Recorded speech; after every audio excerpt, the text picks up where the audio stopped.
Bonsoir mes amis, bonjour là où vous êtes, partout où vous allez suivre cette vidéo. C'est juste nous excuser pour le petit temps d'absence qui a été justifié par les obsèques qui ont frappé, les deux qui avaient frappé notre réalisateur, que vous êtes en train de suivre, qui est derrière là, les pharaons d'Égypte, Matondo Divengele, que beaucoup connaissent. Aujourd'hui, nous revenons un peu pour parler de deux petites choses. Deux petites choses, c'est que je venais d'être appelé par un confrère camerounais. Ce confrère camerounais s'étonne et s'inquiète d'une chose. Il dit, mais vous, peuple congolais, vous êtes de quelle race? Vous êtes de quelle sorte? Parce que vous êtes dans un pays où le prix des denrées alimentaires sont fixés par les expatriés, qui tiennent le grand pourcentage de l'importation dans leurs mains.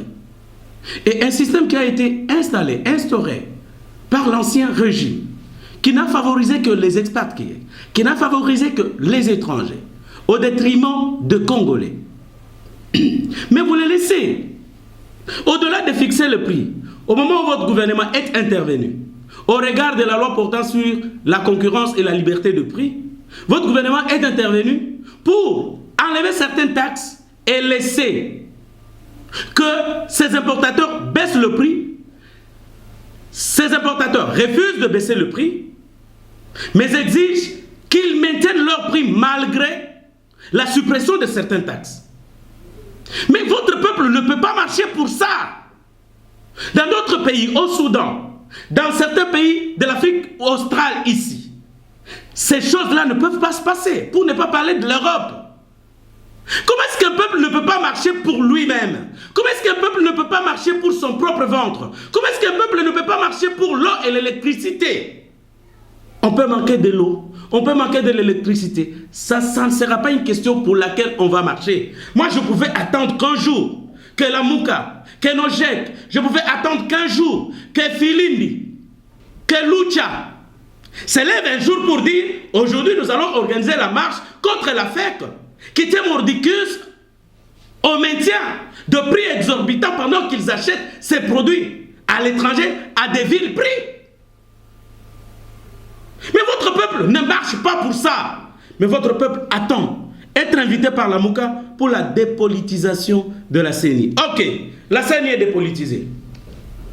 Il y aura 500 députés, 108 sénateurs, un président de la République, une cinquantaine de membres du gouvernement, 10 membres des gouvernements provinciaux dans chaque province, dans les 26, et vous aurez une assemblée provinciale de 20-40 personnes.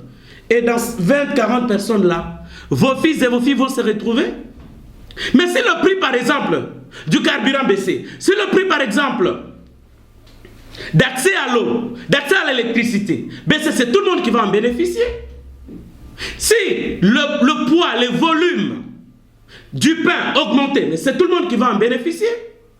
Mais si les surgelés baissaient le prix, mais c'est tout le monde qui va en bénéficier. Donc nous sommes faits pour marcher pour les autres.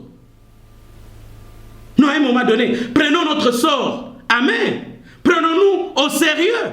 Le monde entier est en train de nous suivre. Et ce confrère camerounais me dit, cher Joël, peut-être vous avez la même situation que chez nous, mais chez vous c'est un peu à l'exagérer. J'ai vu une vidéo circuler sur les réseaux sociaux. Un Chinois est en train d'agresser un Congolais à l'aide d'un couteau. Mais les Congolais sont en train de filmer le scénario macabre. Il me rappelle la vidéo que l'on est en train de faire circuler aujourd'hui dans les réseaux sociaux, où un Chinois à Lubumbashi, enfin, ça doit être dans le Grand Katanga, est en train de fouetter un autre Congolais, et les autres Congolais en train de filmer la scène. Ils ne font rien. En tout cas, quand est-ce que nous allons marcher pour dire non à la torture des Congolais dans les sociétés chinoises? Non à la torture des Congolais dans les sociétés indiennes. Combien de nos filles sont violées dans ces supermarchés, dans ces magasins? Et combien on leur paye? Et qu'est-ce qui se passe pour leur engagement? Savez-vous comment ça se passe? C'est une sous-traitance qui vient soumettre ces filles-là et n'ont aucun contrat avec le propriétaire de magasin. Et c'est la sous-traitance qui reçoit l'argent. Même toutes nos sœurs, tous nos frères que vous voyez dans les sociétés de gardiennage, on leur paye combien? Mais vous allez entendre combien on paye par tête à chacune de ces sociétés-là. Mais eux ne touchent que 80 000 francs. Je n'ai pas vu une seule marche initiée par Filimbi, une seule marche initiée par Lucha, par Echa, pour dire non à cette maltraitance imposée aux Congolais sur leur propre sol.